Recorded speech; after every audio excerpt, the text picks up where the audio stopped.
you guys. So today I'm going to read you a new Jan Brett story, and this one is called Honey, Honey, Lion.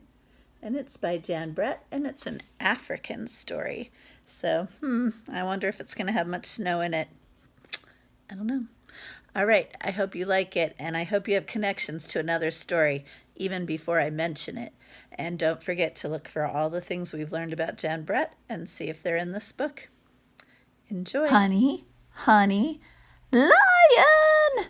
A story from Africa by Jan Brett. In Africa, the honey guide and the honey badger are partners when it comes to honey. The little bird follows a bee to its hive, and then she leads the honey badger there to break it open with its big, strong claws. Together they share the sweetness, and that is the way it has always been. Maybe this day Badger was hungrier than usual. Maybe he forgot about Honey Guide, who showed him the way. Or could he have been thinking, my strong claws do all the hard work?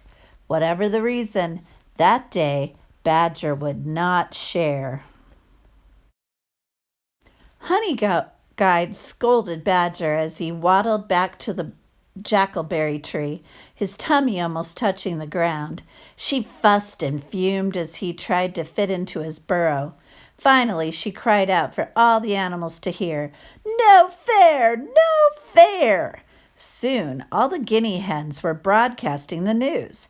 Honey Guide is in a major rage. But Badger didn't hear. He was sound asleep, smiling, snoring, and hiccuping from his big meal. Grumph! Badger roared out the loudest hiccup of all, and its deep, low rumble gave Honey Guide an idea. Think about it. So Honey Guide's really mad at Badger. What do you think his idea is? I'll give you a little while to think. Okay, see if your idea was right. The next morning, Badger woke up hungry, his tummy flat as a pancake. That's when Honey Guide flew by, heading for the great gray baobab. Honey, honey, honey, she cried, grinning. The little bird zigzagged over its large roots. Pitter patter. Badger ran after her. Pitter patter. Honey Guide flew low across the waterhole. Splish, splash. Badger paddled after her. Splish, splash. Honey Guide glided to the top of a termite mound and bounced on one foot. Sprung! Badger scrambled to the top and bounced off. Sprung! You guys, when I was in Namibia, I got to see those termite mounds in person, and they're really cool. They can be really, really tall. You can see the one in the back under the tree. They are huge. And termites, these little tiny bugs, not so tiny, but kind of small bugs, build those things. And it's really amazing. Honey Guide landed on a hollow log. It echoed as she stomped along. Boom, boom. Badger hurried to catch up. Boom, boom. Have you guys figured out what Honey Guide is doing yet? Next, Honey Guide flitted through a stand of papyrus. Tall, dry reeds waved back and forth. Clickety-click. Badger traipsed along, muttering, "Where is that honey?" The papyrus rattled as he went by. Clickety-click. Honey Guide led him through a field of golden bristle grass. Swish, swish. Badger huffed and puffed, but the thought of the delicious meal waiting for him kept him going. Swish, swish. This is kind of reminding me of going on a bear hunt. I guess we could call it going on a honey hunt, huh? They're doing some of the same sounds we do.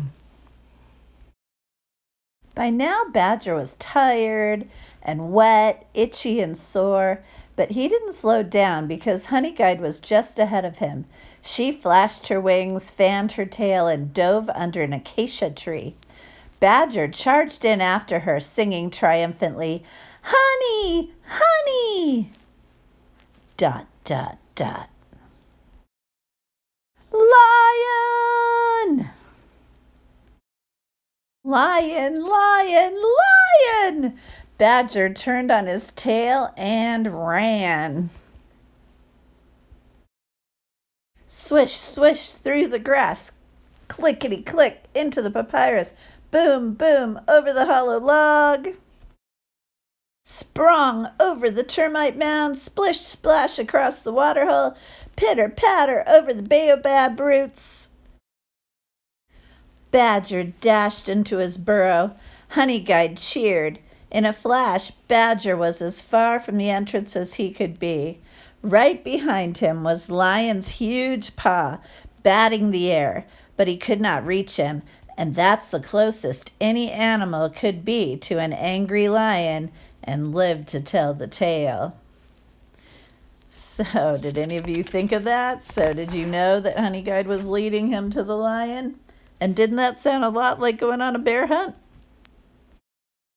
That evening, Mongoose squeaked to Elephant, who trumpeted to Hippo, who bellowed to Warthog, who squealed to Bishop Bird, who piped to Hyena, who whooped to Zebra, who snorted to Giraffe, who was overheard by Guinea Hen, who bugled it far and wide. It was the Bush Telegraph, and it said, "If Honey Guide leads you to a beehive, be sure and reward her, or next time she will lead you to a lion." And that's the end.